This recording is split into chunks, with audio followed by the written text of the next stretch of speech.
Your name for the camera, please. Pat Landis. Okay. And can you kind of give a recap of some of what you said I earlier said a lot about of things. the scar tissue in 2008? Well, I think what I was getting at was that a lot of people kind of in town are simply thinking of what has happened in Junction City the last 10 plus years and basing all their decisions on that. But being closely involved with the City Commission, I know what this community has done. And I know how we're paying our bills. We have a strict fiscal discipline going forward to continue to make our bond payments on all of our things. We're still fixing streets. We're doing other things in town. I see no way that that's going to change at all. So to blame the school district or hold them hostage saying that we don't need a new high school is absurd.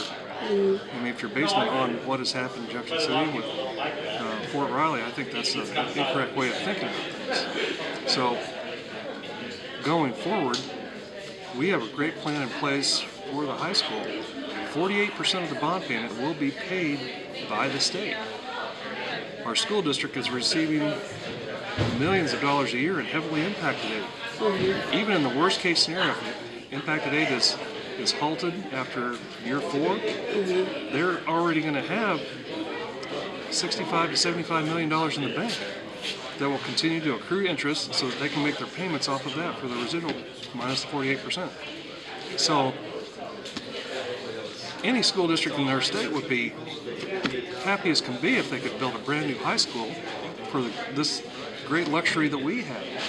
So to think that the local taxpayers are going to be on the hook for the whole thing is simply not true.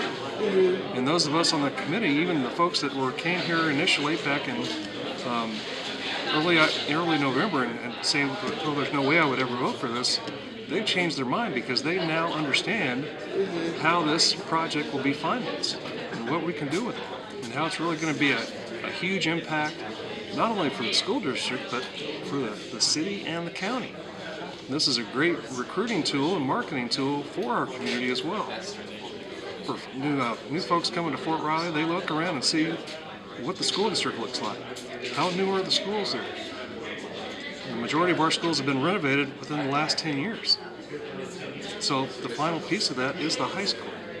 And by doing this, going forward, that's going to make more folks give Junction City a hard look to come and live here. And if we can put the school out on the west side of town, right by the middle school, I think that's the only direction that our town is actually growing. And we have many shovel-ready lots ready for new homes right now. So we need to think of not yesterday or today, but about tomorrow. Okay. Good enough?